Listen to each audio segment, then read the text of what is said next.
korang, so Rina nak share apa yang Rina pakai untuk basic makeup Rina. So macam korang tengok, makeup ini so simple. Boleh buat untuk daily makeup atau daily makeup lah.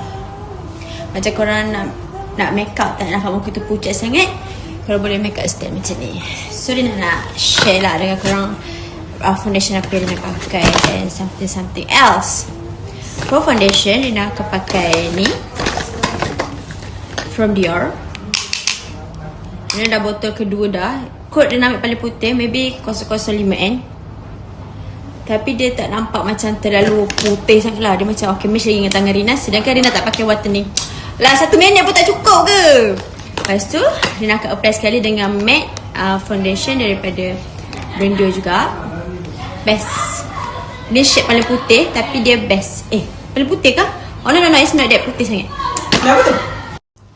Okay, I'm back. Lepas tu untuk blusher, Rina pakai from Julidor dengan from Into It. Kadang kalau Rina macam nak pekat sikit, Rina akan pakai daripada Into It ni lah. Sebab dia punya pink ni macam more tu pink yang lebih menyerlah, lebih pekat lah. Kalau yang ni dia macam ada dua warna, so dia punya pink tu macam soft je. Macam ni Rina apply untuk Rina apply dengan dua-dua blusher ni. First yang ni, lepas tu Rina apply dengan yang ni. Just tap-tap je. Kalau untuk blusher tanam ataupun blusher yang jenis cair, Rina pakai daripada Rare Beauty. Tapi ni memang jarang gila Rina pakai. Tapi hari ni Rina pakai juga tadi. And then okay, blusher dah lepas.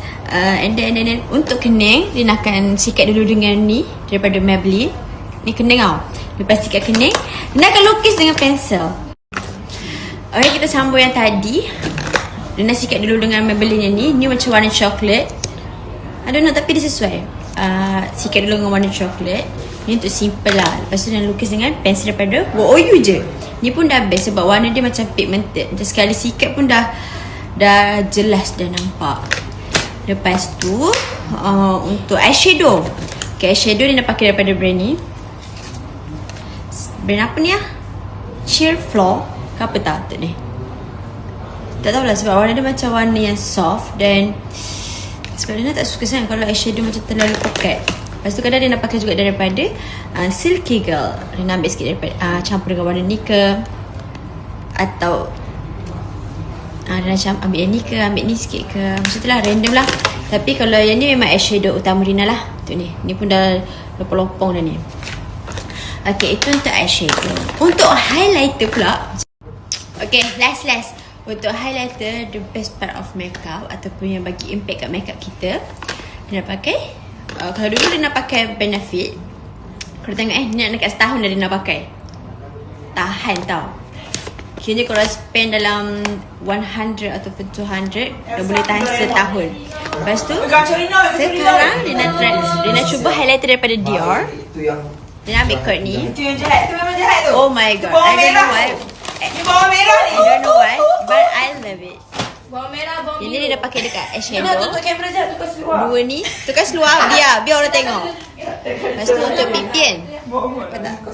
Sebab tak tahu kenapa, tapi bagi Rina highlighter daripada Dior ni dapat macam natural. Sesuai lah untuk basic makeup kita. Itu yang saya hadiahkan untuk dia. Lepas tu siapa jatuh ni? Dia punya efek tu macam Aisyah, why?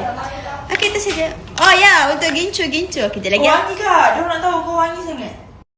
Okay, untuk lipstick Rina pakai daripada Dior. Yang ni 566 kod dia.